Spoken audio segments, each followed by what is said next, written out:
Good morning, everyone. We're going to start with the daily study, of course. Didn't do it yesterday. I actually read the reading while I was at work, but then I forgot when I was doing the video in the evening because the routine was off. Okay, March the 26th. What rules your ruling reason? So this is a quotation by Marcus Aurelius in Meditation. How does your ruling reason manage itself? For in that is the key to everything. Whatever else remains, be it in the power of your choice or not, is but a corpse and smoke. End of quotation. The Roman satirist Juvenal is famous for this question, or Juvenal. Quis custodiat ipsos custodes. That's the Latin for who watches the watchman. I did Latin and I could not pronounce that. I mean, you don't speak it, do you? But still, we still tried to speak it a bit. Anyway, in a way, this is what Marcus is asking himself, and what you might ask yourself throughout the day. I'm butchering this. What influences the ruling reason that guides your life? This means an exploration of subjects like evolutionary biology, psychology, neurology, and even the subconscious. Because these deeper forces shape even the most disciplined, rational minds. You can be the most patient person in the world, but if science shows we make poor decisions on an empty stomach, what good is all that patience? So don't stop at Stoicism, but explore the forces that drive and make Stoicism possible. Learn what underpins this philosophy you're studying, how the body and mind tick. Understand not only your ruling reason, the watchman, but whoever and whatever rules that too. Yeah, I was butchering that a bit, like, in terms of not communicating it very effectively. That's quite interesting though, because in reading on Gemeinschaftsgefühl, smashing it now, I can do it though. Alfred Adler's work and everything that are, although I haven't gone deep enough or like thought enough about the connections, there are going to be connections to Stoicism and philosophy, and it in itself is psychology. So nice. That ties in nicely to what I'm going to talk about briefly this morning.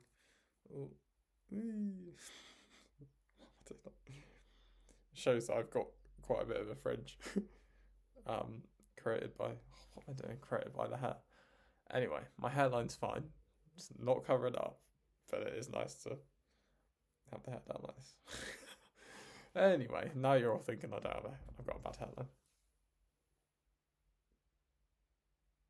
It's alright, I think. I'm going to expose myself like that. Anyway, not that there's anything wrong with not having a good hairline. Just want to put that out there.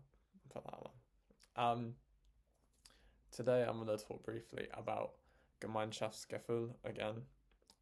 This is Alfred. If you didn't watch yesterday's video, this is Alfred Adler's concept of. I mean, it's a German word anyway, but he conceptualizes it as basically, well, that's something that's contested, but it's this idea of community feeling and social interest. Community feeling being sort of the feelings behind it, and then social interest is those feelings and motivating the action, the behaviours, the thoughts brackets cognitions, or cognitions brackets thoughts. I was getting very fixated on that yesterday, but let's just say cognitions, because I think, yeah, people will understand that. And if they didn't, then I've said brackets thoughts. So anyway, waffling again.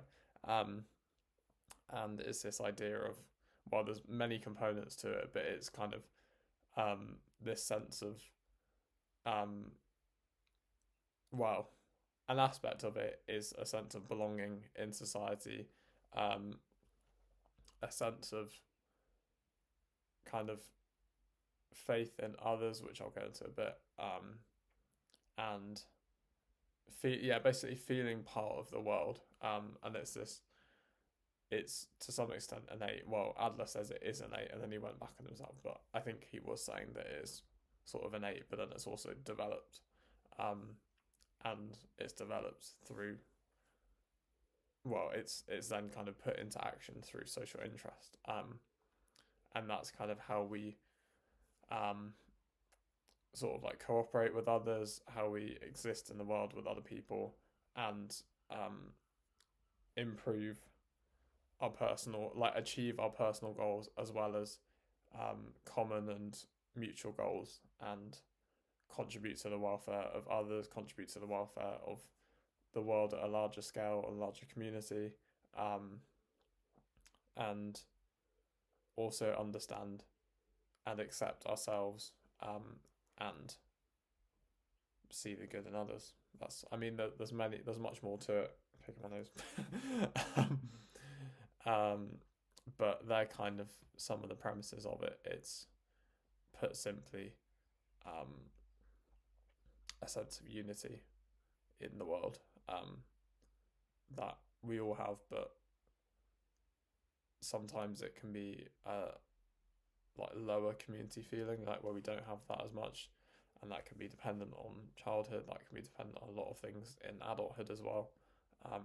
But Adler actually kind of says that this is relatively stable, but then it can be trained, and social interest as well can be trained, especially because that's the thing that you're then, like, that's relating to the behaviors and the cognition. So yeah, I hope that kind of makes sense. I still, for some reason, even though I've been writing about it loads, I'm up to 1,000 words now, so I'm about halfway, almost through. Depends if I write 2,000 or 2,500. We will see.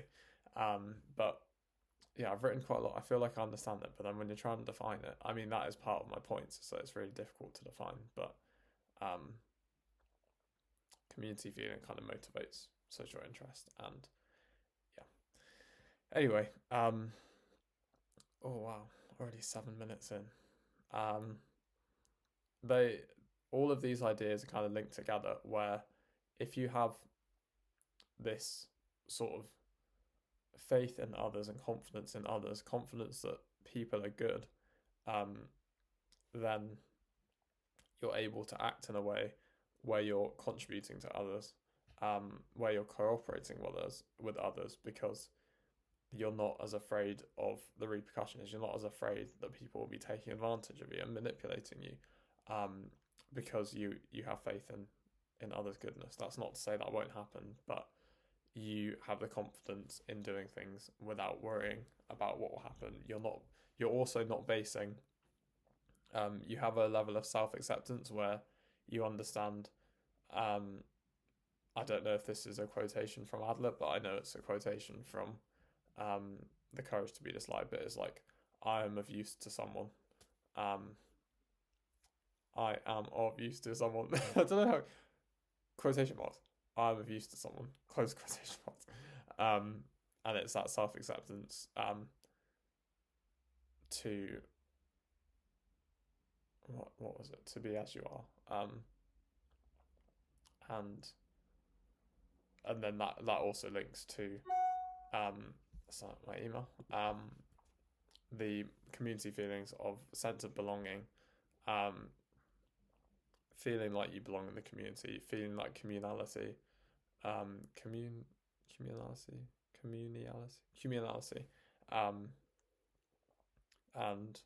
feeling at home in the wider community and in the world, and then also as a feeling would be the confidence in others, because these are all kind of linked, and then the confidence in others allows you to act and cooperate again. Sorry, my emails. Cooperate. They're always the same sort of things. My emails. And I've lost my train of thought. Cooperate. Without needing, this is kind of what I mentioned last night, without needing recognition from others, because you have a sense of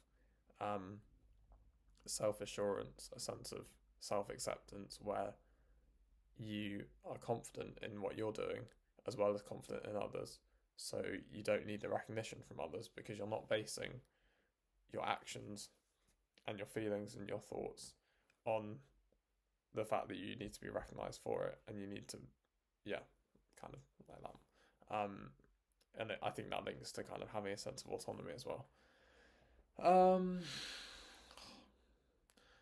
Maybe I shouldn't have made this video like just after 8 in the morning. Well, I started it just before 8, but feeling a bit tired. But I'm trying to, like, for myself as well, get in the headspace of thinking about these things to then write about it. And the next paragraph is on. No, I'm not going to explain it because I explained it last night. So if you want to go and watch that, please do. But it's so they'll have to define it. But I'm going to try and do it anyway very quickly. But it's kind of how this Gemeinschaftsgefühl is connected to feelings of inferiority. So feeling inadequate, insufficient, insignificant, and lacking a sense of belonging from birth, and then that's developed as you grow older, as you're nurtured by your parents, particularly like the caring figure, which Adler will talk about as the mother, typically, and then also how these feelings of inferiority are natural, and they're also necessary to human existence, I think he kind of says. But then we have this sense of striving for superiority where the feelings of inferiority why am I saying it wrong? Feelings of inferiority lead to kind of, or at the same time, there will be this striving for superiority, which will eventually kind of lead you from inferiority to superiority and or at least that kind of that growth. These are all tied into Gemeinschaftsgefühl. The striving for superiority, if you have if you have good mental health, which again links to Gemeinschaftsgefühl, and you have a good level of Gemeinschaftsgefühl, then you're going to be striving more for perfection and completion in terms of your contribution to society, your cooperation with others, all the things that I've just spoken about, and this like kind of growth rather than striving for superiority over others. So it's about your intention, not just about the action that you're doing. So you could be acting, you could be doing these things related to social interest, but you could be doing it for yourself to some extent, which would be more superiority over others than sort of like existing in the world. So you need community feeling and social interest at the same time to then kind of be connecting to that striving for superiority or perfection. Yeah. There's a pretty poor description of it, but I hope it gets some of you thinking about these ideas, because I find it really interesting. I hope some of you find it interesting. I apologise, it's not the best description, but I would recommend having a read of The Courage to Be This Light, which will kind of put it into a much better way. They use community feeling throughout. I kind of interpret it as picking out what I think is community feeling and what I think is social interest, but together they're working together to create this broader concept of Gemeinschaftsgefühl. Yes. And that's probably it for me. Now I've got time to make my breakfast. Don't have time for a coffee again, so I have to have that at work. But that's all good. And yeah, thank you for watching, everyone. I hope you have a lovely day. I'm back at the place where I was at yesterday, so I need to walk over and maybe listen to a podcast or something. We'll see. Yeah, and then back to doing some work later. Amongst other things, I'll have a nice evening as well, but I do need to just get to work. I'm quite happy with what I did yesterday, to some extent. Yeah. Anyway, goodbye, everyone. Take care.